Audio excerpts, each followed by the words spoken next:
The terminal lights died with a collective gasp from 10,000 travelers. Emergency sirens pierced the sudden darkness, while cell phone screens flickered like fireflies in the chaos. Gate monitors went black.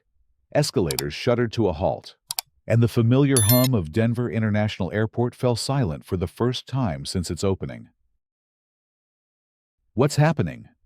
Voices echoed through the cavernous space. Passengers pressed against windows, watching runway lights blink out in sequence. The control tower stood dark against the mountain skyline. Within minutes, every major airport from coast to coast reported similar failures. The National Air Traffic Control System crashed. Flights already airborne received emergency landing instructions. The Federal Aviation Administration issued an unprecedented ground stop for all domestic aircraft. 27 minutes earlier, Marcus Rodriguez had been adjusting his prosthetic leg beneath the departure gate seating, excitement coursing through his 17-year-old frame.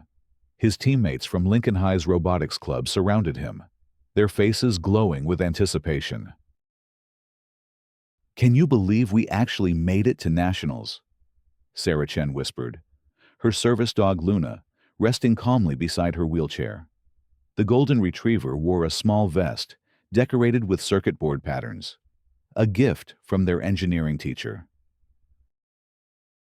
Marcus grinned, patting the carry-on bag containing their prize-winning robot. 3 years of work, and now we're heading to Washington, D.C. to compete against the best high school teams in the country. David Kim, their team captain, adjusted his hearing aids and checked their boarding passes for the 5th time. Flight 447 to Reagan National. Departure in 40 minutes. His voice carried the careful precision of someone who had learned to speak clearly, despite profound hearing loss. The 4th team member, Elena Santos, tapped her white cane against her backpack and smiled. "I've been dreaming about this moment since freshman year. Our robot's tactile feedback system could revolutionize assistive technology." Their chaperone, Mrs. Patterson, beamed with pride as she watched her students. She had taught special education for 15 years, but these 4 had shown her what determination and brilliance looked like when given the proper support. That's when Karen Westfield approached. She had been pacing near the departure gate for 20 minutes, her stiletto heels clicking against the polished floor with increasing agitation. Her perfectly styled blonde hair seemed to vibrate with frustration, and her designer luggage sat abandoned by a pillar. "Excuse me," she snapped at Mrs. Patterson, "but your group is taking up way too much space. Some of us have important business connections to make." Mrs. Patterson looked around at the mostly empty gate area. "I'm sorry, but we're not blocking anyone. The kids are just excited about their competition." Karen's eyes narrowed as she surveyed the teenagers. Her gaze lingered on Marcus's prosthetic, Sarah's wheelchair, David's hearing aids, and Elena's white cane. "What kind of competition are you sure they should be traveling alone with all that equipment?" "They're not alone. I'm their teacher and chaperone." Mrs. Patterson's voice remained steady, but her protective instincts flared. "And they're some of the most talented young engineers I've ever worked with." "Engineers." Karen laughed sharply. "Right. Look, lady, I missed my connection because of weather delays, and now I have to wait 3 hours for the next flight to New York. The last thing I need is a bunch of kids with their gadgets causing problems." Marcus looked up from his phone. "We're not causing any problems, ma'am. We're just waiting for our flight like everyone else." Karen's face flushed red. "Don't talk back to me, young man. I've been flying for business longer than you've been alive. I know suspicious activity when I see it." "Suspicious activity." Sarah's voice rose with disbelief. "We're high school students going to a robotics competition. With all those electronic devices And that metal contraption in your bag.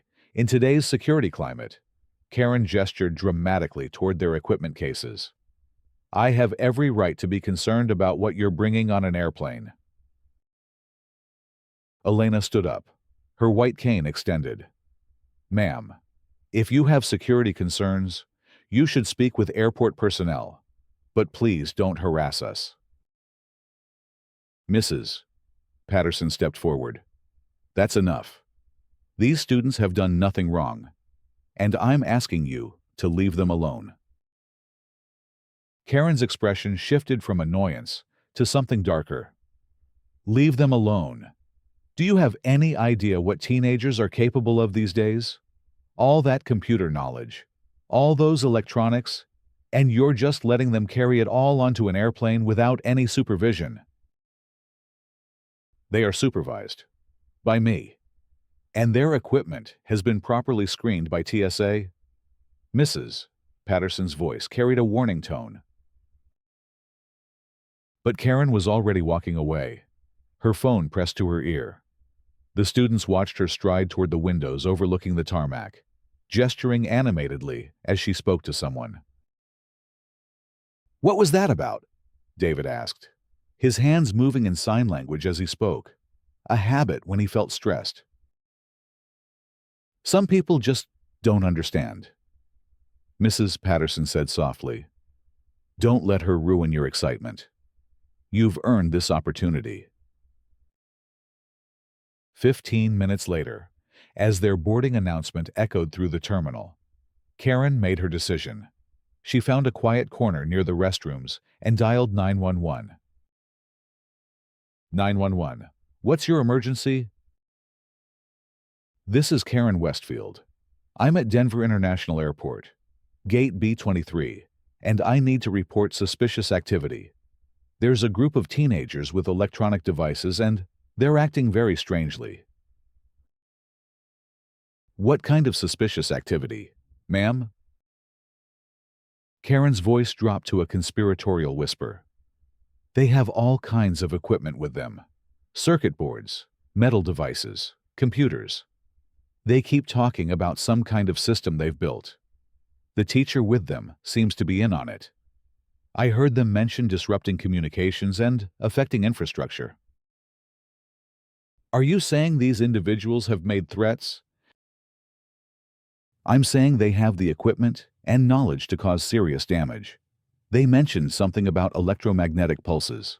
Look, I travel constantly for business, and I know when something doesn't feel right. These kids aren't normal tourists. The dispatcher's tone sharpened. Ma'am, are you reporting a potential terrorist threat? I'm reporting what I've observed. A group of teenagers with sophisticated electronic equipment discussing system disruption at one of the nation's busiest airports. You decide what that means. As Karen ended the call, she felt a surge of satisfaction. Let the authorities sort it out. She had done her civic duty. The fact that she might delay their flight and free up seats on the next departure to New York was simply a convenient coincidence.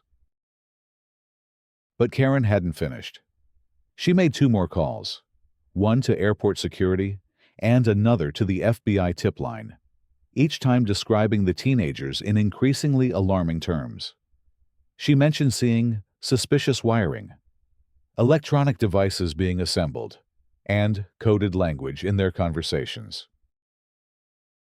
The response was swift and overwhelming. Within 8 minutes, 6 airport police officers surrounded the boarding gate. TSA agents appeared with detection equipment. FBI agents in dark suits materialized from seemingly nowhere. The area was cordoned off, as passengers were redirected to other gates. Ladies and gentlemen, we need everyone to remain calm and follow instructions, announced the lead TSA agent. This is a routine security inspection. But there was nothing routine about the scene unfolding. The teenagers found themselves separated from Mrs. Patterson and questioned individually. Their equipment cases were opened and examined with military precision. Bomb-sniffing dogs were brought in. "I don't understand what's happening," Sarah said, her voice shaking as an agent photographed her wheelchair and service dog. Luna pressed closer to her handler, sensing the tension. Marcus watched in horror as his prosthetic leg was scrutinized by security personnel. "This is humiliating.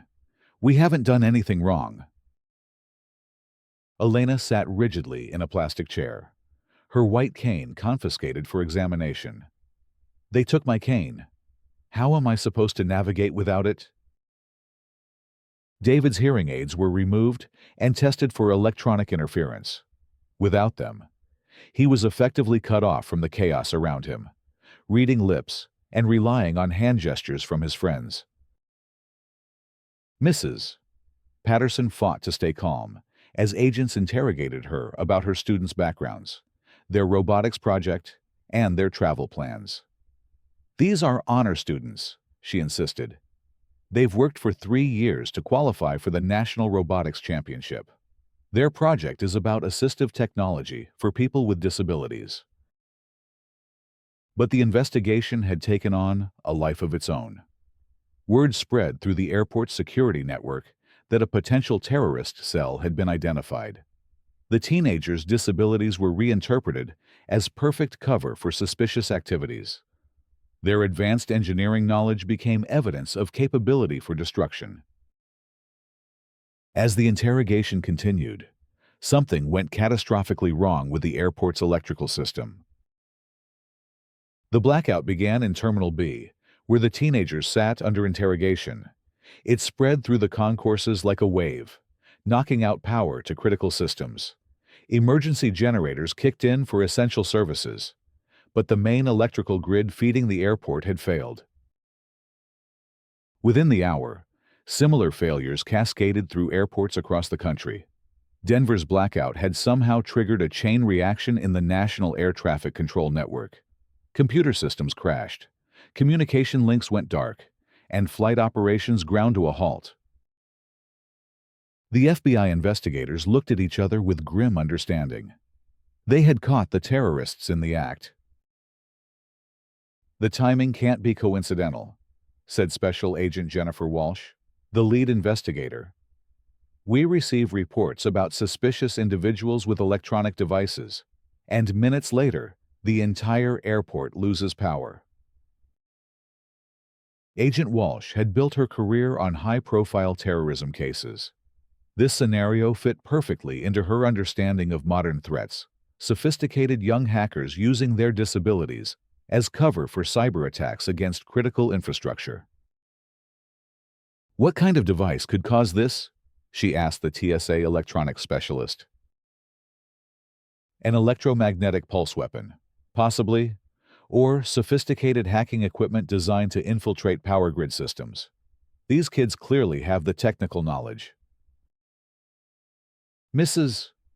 Patterson overheard the conversation and felt her heart sink. "Agent Walsh, please listen to me. These students are victims of false accusations. Their robot is designed to help people with visual impairments navigate obstacles. It has nothing to do with weapons or infrastructure attacks." "Ma'am, I understand your loyalty to your students, but the evidence speaks for itself. We have eyewitness reports of suspicious behavior, sophisticated electronic equipment, and now a major infrastructure failure that began exactly when we started investigating them." The teenagers were formally detained and separated into individual holding rooms. Their parents were contacted and told their children were being questioned in connection with a potential terrorist incident. The words national security and infrastructure attack spread through the conversation like poison. Meanwhile, Karen watched the chaos unfold from her new position near Gate A15, where she had successfully secured a seat on the next flight to New York. She felt vindicated by the massive security response. Clearly, she had been right to report the suspicious teenagers. But as news crews arrived and the story broke on national television, Karen began to feel uneasy. The media was calling it the largest domestic terrorism investigation since 9/11. Federal agents were being flown in from Washington. The teenagers' faces appeared on news broadcasts as suspected cyber terrorists. This was bigger than she had intended. The story exploded across social media within hours. Airport blackout began trending as travelers shared videos of darkened terminals and stranded passengers. News outlets ran breathless reports about teen hackers and infrastructure warfare. Cable news channels brought in terrorism experts and cybersecurity analysts to discuss the implications of young people using their disabilities as cover for sophisticated attacks. The teenagers' school photos appeared alongside graphics showing the scope of the flight disruptions. What we're seeing here, explained Dr. Richard Hawthorne, a frequent cable news guest, is the evolution of terrorism into the digital age. These individuals use their position as disabled students to gain access to sensitive areas with sophisticated equipment. The Lincoln High School Robotics Club became a symbol of hidden threats within America's educational system. Parents across the country began questioning their own school's science programs. Were teachers properly vetting students' projects? Could high school robotics clubs be training grounds for future terrorists? As the investigation expanded, federal agents descended on Lincoln High School. They confiscated computers from the robotics lab, interviewed teachers and students, and examined 3 years of competition records. Principal Martha Rodriguez found herself defending her school and her students to a task force of federal investigators. These are exceptional young people who have overcome significant challenges to excel in science and technology. The idea that they would use their talents for terrorism is absurd.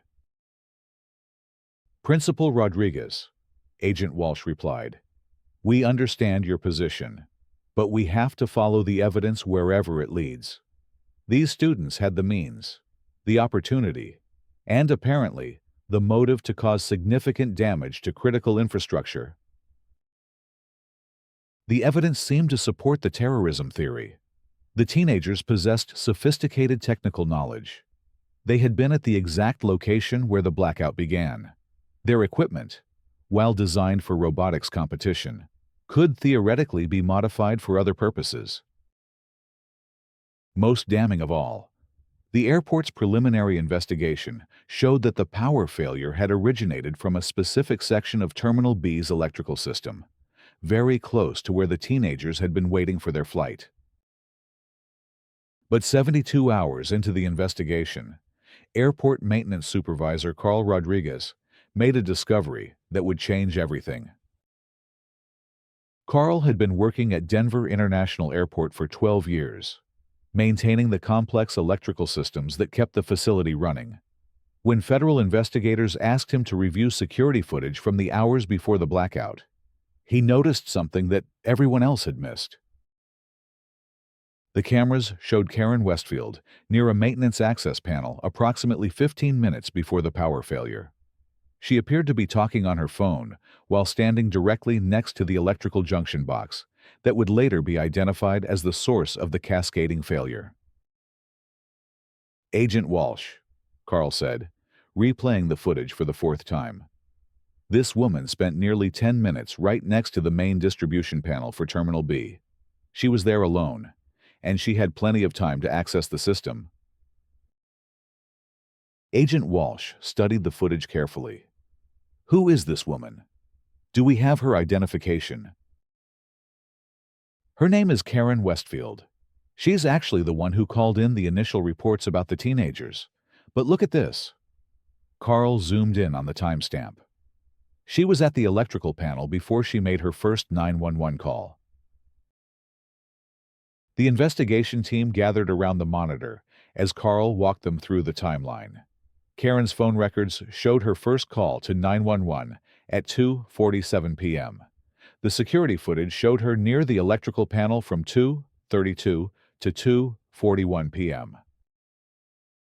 She had access to the system before she reported the teenagers. Agent Walsh said slowly, "What kind of training would someone need to cause this type of failure?"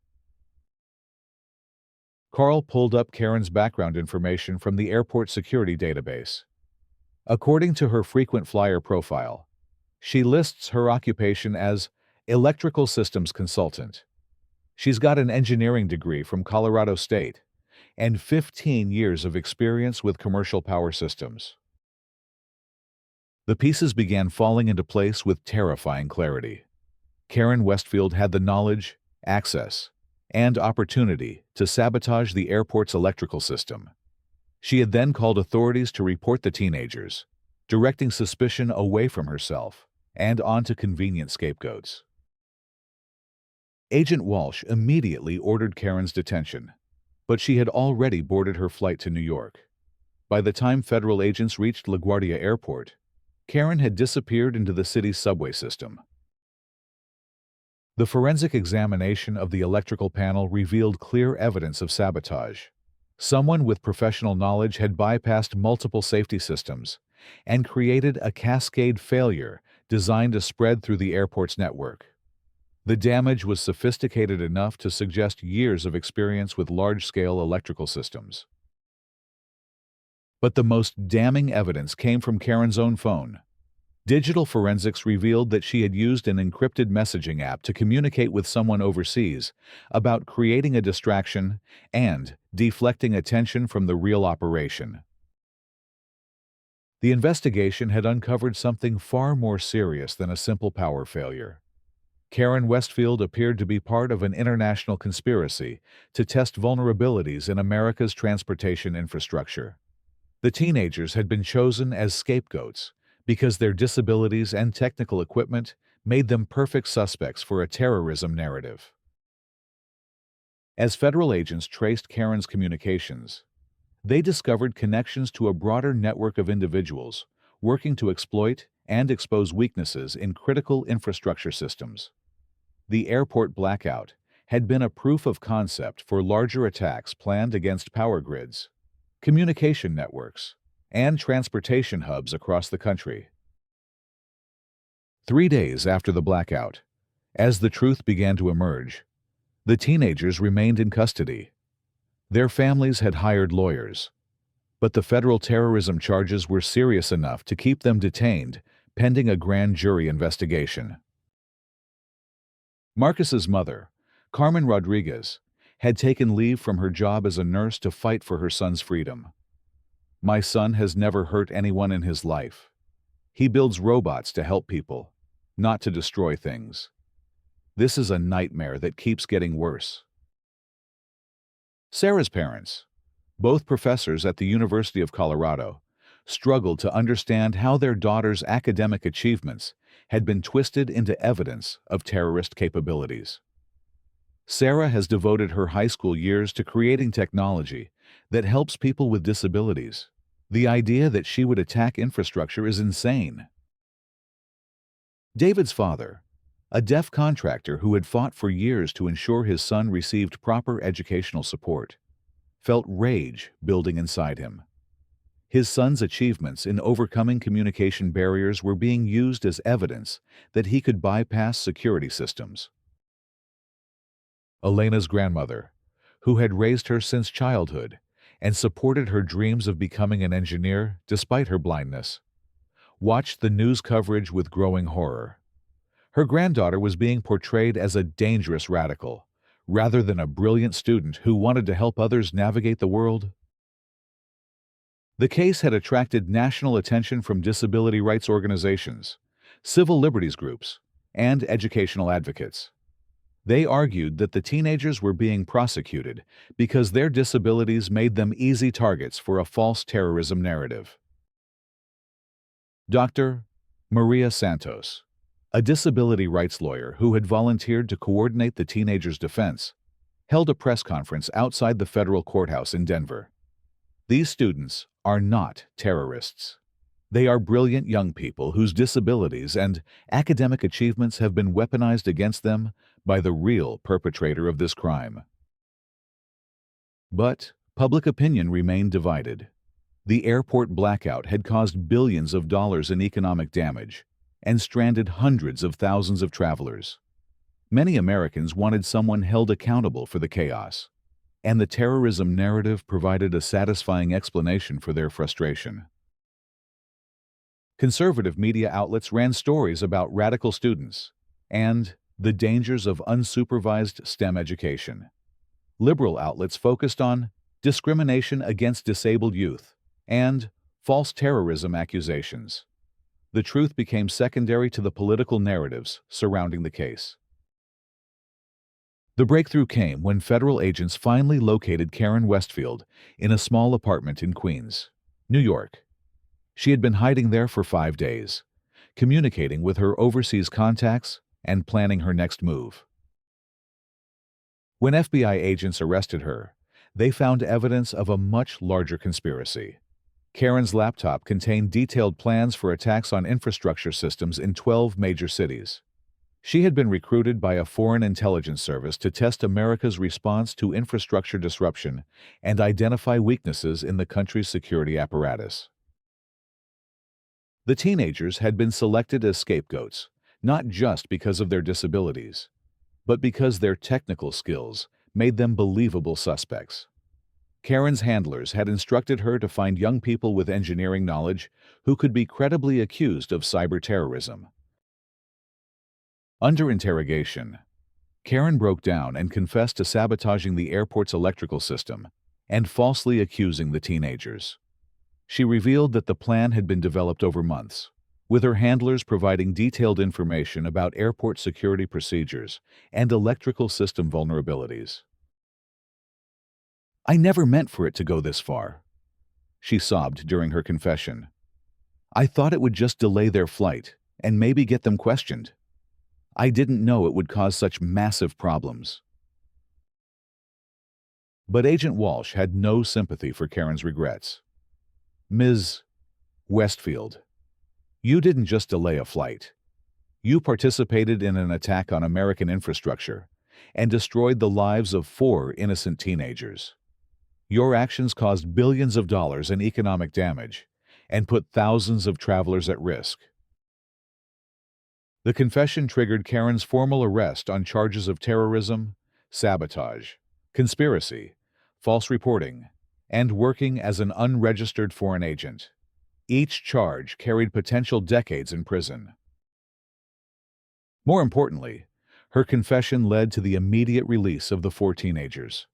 After 6 days in federal custody, Marcus, Sarah, David, and Elena walked out of the detention center to find a crowd of supporters, media representatives, and family members waiting for them. The reunion was emotional and overwhelming. Parents who had feared they might never see their children again held them close while reporters shouted questions about their ordeal. "How does it feel to be free?" one journalist called out. Marcus, still adjusting to having his prosthetic leg properly fitted after days of detention, looked directly into the camera. "It feels like justice, but it also feels like we lost something we can never get back. People looked at us and saw terrorists instead of students. That's going to stay with us forever." Sarah, with Luna pressed against her wheelchair, spoke about the impact on her family. "My parents spent every penny they had on lawyers to prove I wasn't a terrorist. Our dreams of going to college without debt are gone. This woman didn't just attack infrastructure, she attacked our futures." David, his hearing aids restored and functioning, used both speech and sign language to address the crowd. "We missed the national robotics competition we worked 3 years to qualify for. Our classmates competed without us while we sat in jail cells. That opportunity is gone forever." Elena, her white cane steady in her hand, spoke with quiet dignity about the broader implications. "This case shows how quickly fear can turn innocent people into suspects. If it can happen to us, it can happen to anyone." Mrs. Patterson, who had spent 6 days fighting for her students' freedom, addressed the educational community's response. "These young people represent the best of what American education can achieve. They overcame significant challenges to excel in science and technology. The fact that their achievements were twisted into evidence against them should concern every educator in this country. The case's resolution sent shockwaves through the national security community.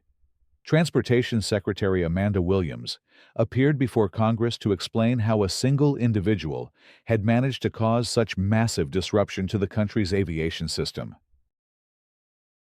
The events at Denver International Airport represent multiple failures in our security and infrastructure systems. Secretary Williams testified, "We failed to properly investigate the initial reports. We failed to secure our electrical systems against sabotage. And we failed 4 innocent young people who deserved our protection, not our suspicion." The congressional hearing was broadcast live on major television networks. Committee members from both parties expressed outrage at how quickly the teenagers had been presumed guilty, and how slowly the real evidence had been examined. Representative Maria Gonzalez, the ranking Democrat on the Homeland Security Committee, focused her questions on the discrimination aspects of the case. Secretary Williams, "These students were targeted specifically because of their disabilities. Their assistive devices were treated as weapons. Their academic achievements were seen as threats. What safeguards will you put in place to prevent this from happening again?" Secretary Williams acknowledged the failures directly. Representative Gonzalez, "We must fundamentally change how we approach security investigations involving people with disabilities.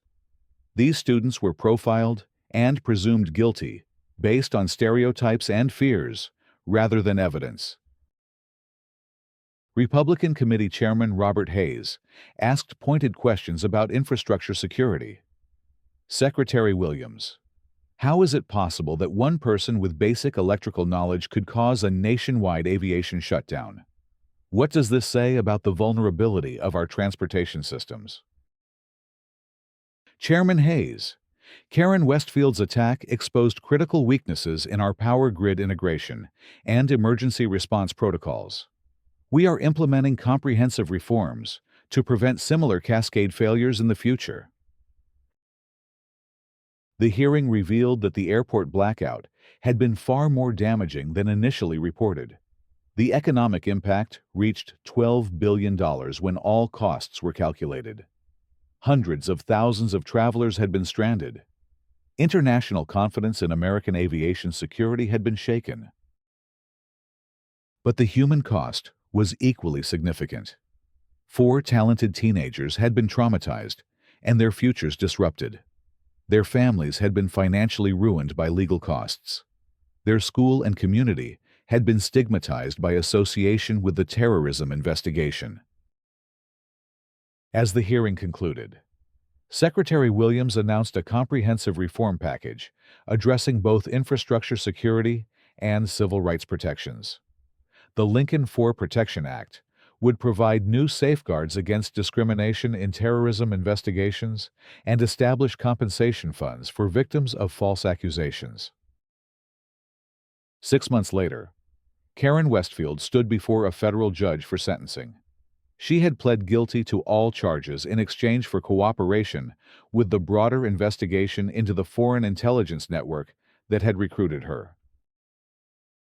The courtroom was packed with victims of her actions, the teenagers and their families, stranded travelers who had lost jobs and missed important events, airline employees who had been laid off during the crisis, and airport workers who had faced increased security scrutiny.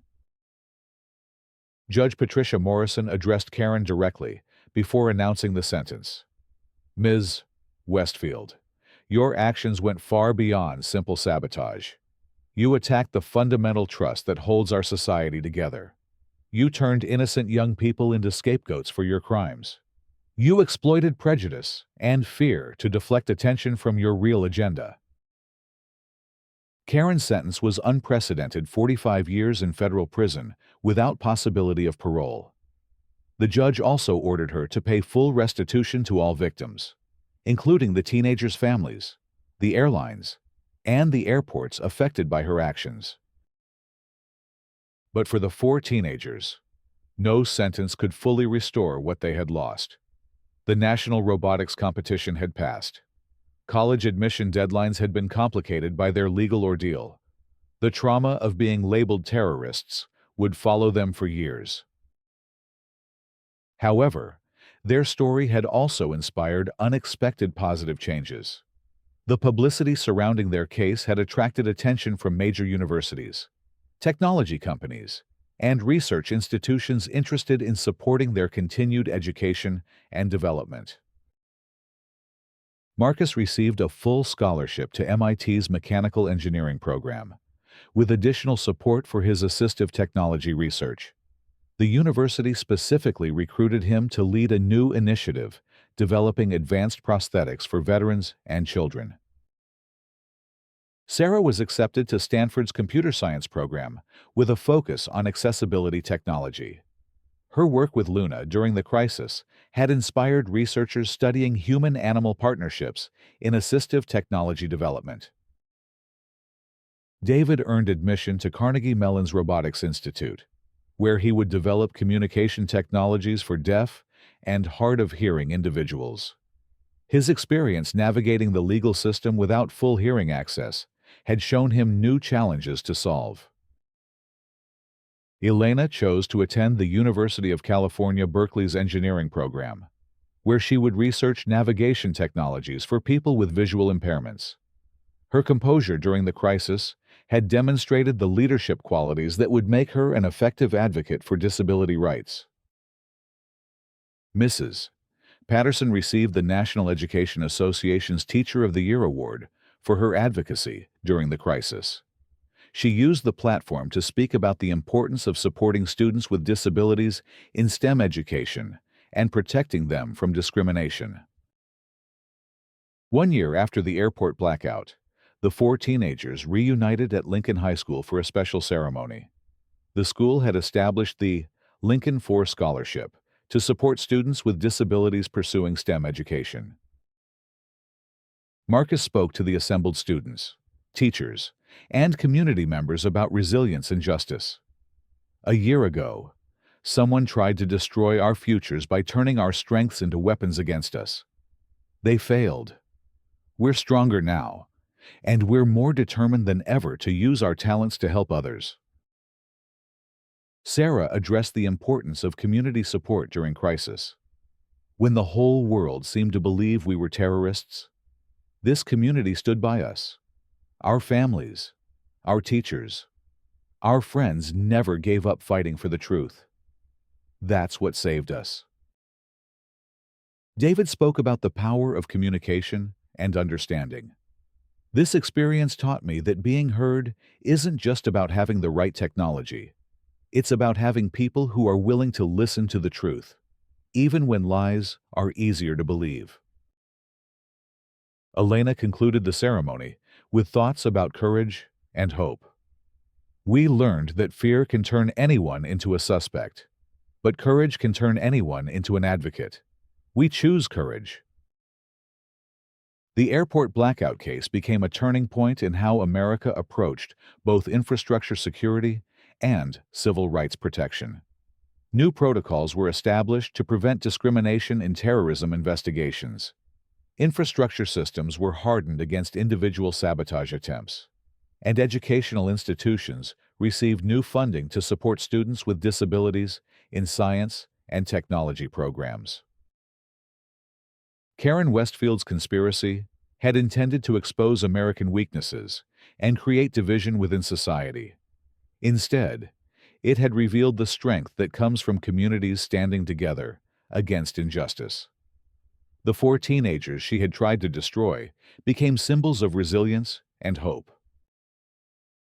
Their robot, finally freed from evidence storage, was donated to the Smithsonian Institution as part of an exhibit on innovation and accessibility.